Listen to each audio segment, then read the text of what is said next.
Voilà. Mesdames et messieurs, bonjour. Je vais me prêter un peu à un exercice de style cet après-midi pour répondre un peu aux questions. J'ai pris deux questions dans la foulée des internautes. Une question qui me vient directement de New York et une autre question qui me vient, je ne sais plus d'où, enfin bref. Mais je vais me prêter un peu à cet exercice de style. Afin de répondre un peu à ces internautes-là. Il y en a une qui était... j'avais pas envie de répondre. Mon assistant me dit, bon, allez, on va laisser couler. Et finalement, en discussion, euh, tous ensemble, elle m'a dit, bon, allez, on va être fous. Devenons fous et on va répondre. Alors, il y a un internaute, celui de New York, qui me dit comme ça, nous savons que Monsieur Jonas Mulenda est votre mentor. Et qu'en est-il du Esther Miracle? À ceci, je réponds. Nous n'étions pas aux affaires quand il y a eu le drame du Esther Miracle. Et je tiens ici à m'incliner devant toutes les familles endeuillées qui ont perdu des êtres chers, où il n'y a même pas eu d'ailleurs une vraie préoccupation de la part du gouvernement qui était là, donc le gouvernement de Ali Bongo et son épouse. Il n'y avait rien, rien n'a été fait de particulier pour les familles endeuillées, pour les victimes qui ont perdu la vie dans les eaux profondes gabonaises par rapport à une avarie d'un bateau, voyez-vous. Donc, venir dire comme ça que qu'est-ce que M. Mulenda a prévu de faire, nous attendons toujours des réponses par rapport au Esther Miracle, c'est vraiment de la provocation. Nous avons bien compris que cette personne qui nous écrivait depuis New York était en train de nous faire... voulait qu'on réponde, voyez-vous. Nous n'étions pas aux affaires et ça, vous le savez très bien. Vous avez une mémoire, voilà. Je sais que chez les Gabonais, certains Gabonais ont une mémoire sélective. Voilà. Je sais que chez certains Gabonais, la mémoire peut être sélective parce que il y a ce côté d'ingratitude, il y a ce côté de ne pas vouloir reconnaître, il y a ce côté du déni. Voyez-vous, c'est limite la pathologie, quoi. Voyez-vous, pour certains Gabonais, le déni est une pathologie. Voilà, je vais dire ça comme ça. Ça, c'est mon regard de médecin, de soignant. Ah oui, pour certains Gabonais, le déni, même d'ailleurs c'est en eux, hein, c'est ancré en eux. Pour certains, le déni chez eux de ne pas vouloir reconnaître, de ne pas vouloir regarder en face le miroir, le reflet du miroir, ce que ça leur renvoie, c'est carrément mettre la tête, faire l'autruche, quoi, noyer le poisson. Ça fait partie de la caractéristique justement, pas tous, de certains Gabonais, d'être dans le déni, de ne pas vouloir faire. Et j'ai compris que cette question par derrière était une provocation aussi, une de plus, hein, pour pouvoir justement égratigner et insulter encore Monsieur Jonas Mulenda en sortant plein de choses. Mais bon, ne comptez pas sur moi pour ruer ne comptez pas sur moi pour ruer dans les brancards et venir vous insulter matin, midi et soir. Moi, je suis celle, franchement, qui fait 10 000 choses en même temps, qui fait beaucoup de choses aussi pour les Gabonais, voyez-vous, comme tant d'autres, hein. Et je tiens à remercier au passage ici, parce que hier, dans ma vidéo du petit Pounou, j'ai oublié de citer le nom du Badekon en chef, qui est un vrai soldat, un vrai combattant de la libération du Gabon. Yann, vraiment merci, grand merci. Ce n'est pas fait exprès, mais c'est parce que franchement, quand tu vois toutes les conneries, toutes les inepties que certains internautes peuvent venir sortir et raconter, franchement, parfois ça fout la colère et ça mérite une réponse bien recadrée en tous les cas. Et je tenais encore à te dire merci pour le combat que tu mènes, que tu as mené déjà au départ, parce que tu as fait partie de la première vague des combattants et des batailles qui ont été menées pour la libération du Gabon. C'est un oubli de ma part. Moi, je savais qu'il y avait un nom qui manquait parce que je cherchais, mais j'avais plus le temps parce que j'avais les minutes qui circulaient devant moi pour ma vidéo. Mais je tiens à te dire, Yann, merci beaucoup. Merci pour le combat que tu mènes et que tu mènes encore aujourd'hui parce que c'est un combat qui n'est pas terminé. Merci pour tout le sacrifice. Merci pour tout ce que vous avez, tout ce que tu as donné pendant la première, le prime time du premier combat. Et là, maintenant, c'est le deuxième. Donc, merci pour tout le sacrifice, tout ce que tu as donné, hein, franchement, par rapport au combat pour la libération du Gabon. Voilà. Donc, je reviens encore à celui qui a dit que voilà, votre mentor Jonas Mulenda, mais mon mentor Jonas Mulenda n'était pas aux affaires. Il a fait partie même des activistes, il est activiste, il est journaliste d'investigation et écrivain et président de Parti Pur. Il a fait partie justement de tous les activistes. Il est d'un commun accord. Ils sont tous sortis encore pour pouvoir dénoncer les travers de la bête, hein, que vous-même vous avez voté, que vous-même vous avez soutenu, parce que c'est comme ça que vous êtes. Vous êtes dans le déni pathologique, hein? Vous êtes dans le manque de la reconnaissance, vous n'avez pas cette honnêteté intellectuelle. Et puis quand vous avez des difficultés, vous zappez carrément, votre mémoire met de côté, c'est ce qu'on appelle la mémoire sélective. Vous mettez les choses de côté et vous revenez à des situations qui vous intéressent. C'est-à-dire vous n'êtes pas bien, vous avez besoin qu'on vous aide, mais vous avez oublié d'un côté. Et même le merci, ça ne sort pas pour dire merci pour la première fois, pour le prime time qu'il y a eu au départ. Merci pour le comeback qu'il y a eu la première fois. Non, on laisse tout ça de côté. C'est comme si on vous devait quelque chose, mais on ne vous doit rien. Voyez-vous, nous aussi on a des familles, on a des amis, on a des gens qui nous aiment et on n'a pas que ça réellement à faire. Alors je réponds à cette deuxième personne-là qui est en Europe, qui a dit comme ça, mais qu'est-ce qu'elle veut encore la Camerounaise? Je reprends à cet internaute gabonais qui a dit, mais qu'est-ce qu'elle veut encore la Camerounaise? Je prends. Parce que je suis bantou. Voyez-vous? Et ce genre de discussions sont puériles. C'est de la xénophobie sale. Voyez-vous? Parce qu'il y a de la xénophobie intellectuelle et propre. Mais là, c'est de la xénophobie sale. Voyez-vous? Et je n'ai pas besoin, franchement, d'aller trop loin pour répondre à ça. Et je vais même vous dire, moi que vous affichez comme Camerounaise là, je prends. Parce que ce sont les Camerounais qui viennent nourrir la population gabonaise. Ce sont les Camerounais qui viennent sur les mauvaises routes du Gabon pour vous apporter à manger. Depuis des années, c'est comme ça. Le partenariat qui a été signé avec le Cameroun pour vous nourrir. Et je vous apprends que parfois, il y a des Camerounais qui meurent de faim et qui n'ont pas à manger chez eux parce que toute la nourriture vient au Gabon. Ah oui, eux au moins, ils n'ont pas peur d'aller mettre les mains dans le cambouis, d'aller planter les cannes à sucre pour faire du bon sucre. Quand vous n'avez pas de sucre là, vous manquez de sucre et que le sucre est à 2000 francs ou à 1200 ou je ne sais pas combien.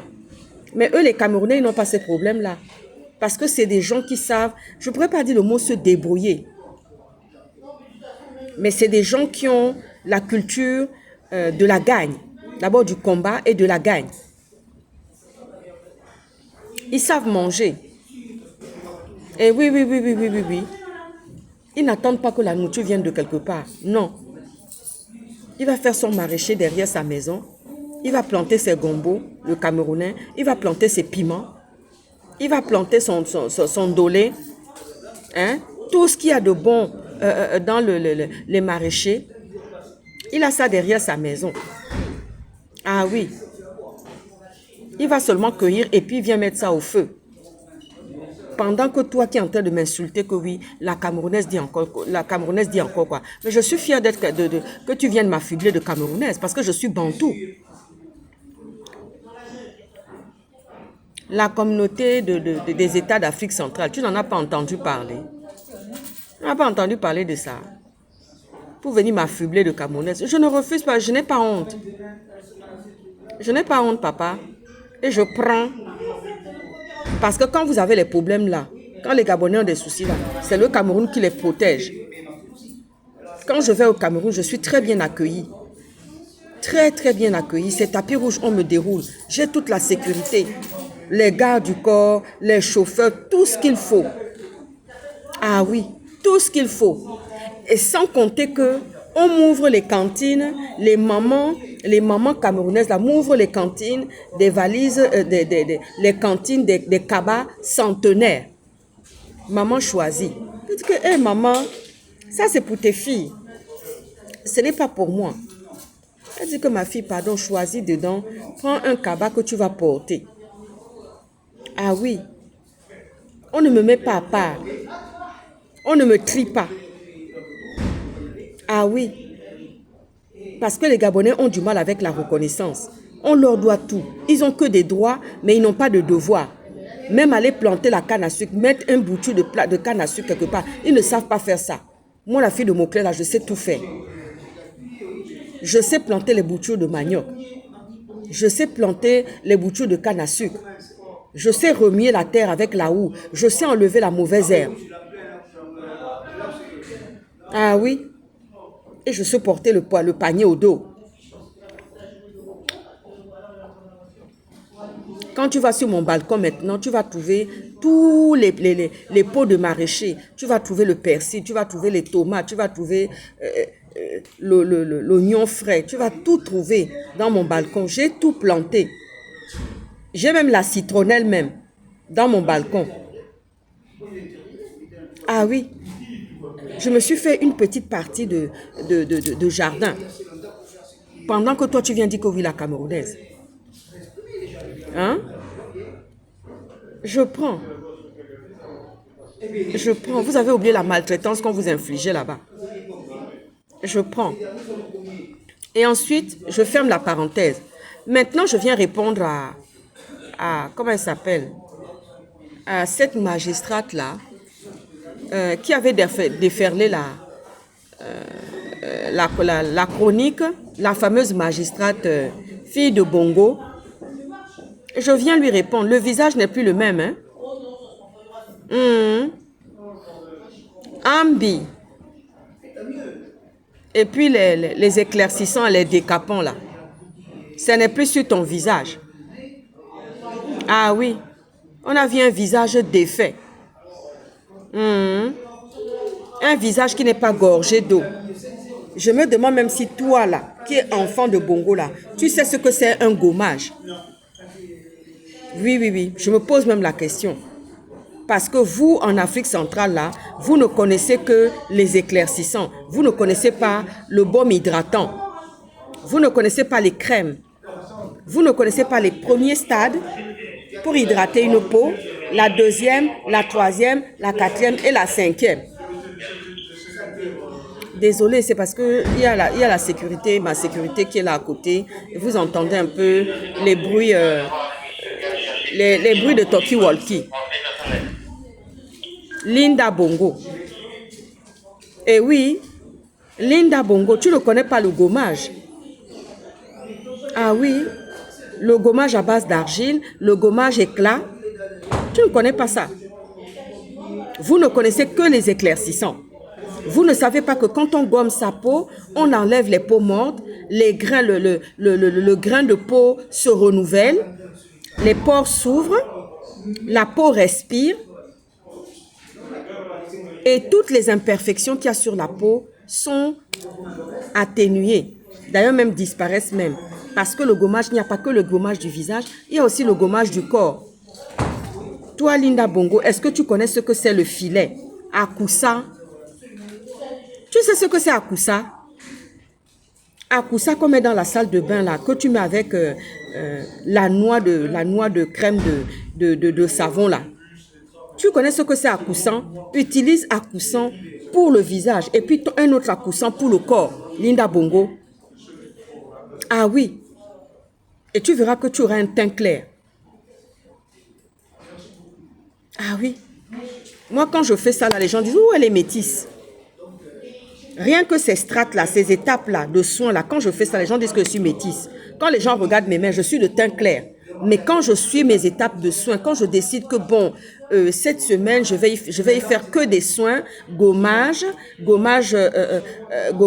exfoliant à base d'argile, gommage éclat à base de concombre et de tomates. Ensuite, je vais mettre une crème hydratante pour mon visage. Le corps, c'est la même chose. Ah oui, vous qui avez l'argent là, soi-disant. On a vu ton visage, tu ressens maintenant, je ne sais même pas quoi, si c'est un gorille ou si c'est un singe qui est sorti, ou, je ne sais même pas. Venez m'insulter, venez dire quelque chose, allez-y même déposer plainte. Parce qu'avec vous, certaines personnes, surtout les Linda Bongo là, tu étais tenu à la réserve. Tu n'aurais pas dû mettre ta bouche dans, tu n'aurais pas dû faire, mais renseigne-toi, si tu as fait vraiment des études de magistrature, il y a des métiers où on ne parle pas, à moins que tu quittes ton travail, tu dis que non, mais le problème c'est que tu cumulais les deux. Tu étais magistrate et aux affaires sociales en même temps, tu t'occupais des affaires sociales en même temps, mais il y a un droit de réserve.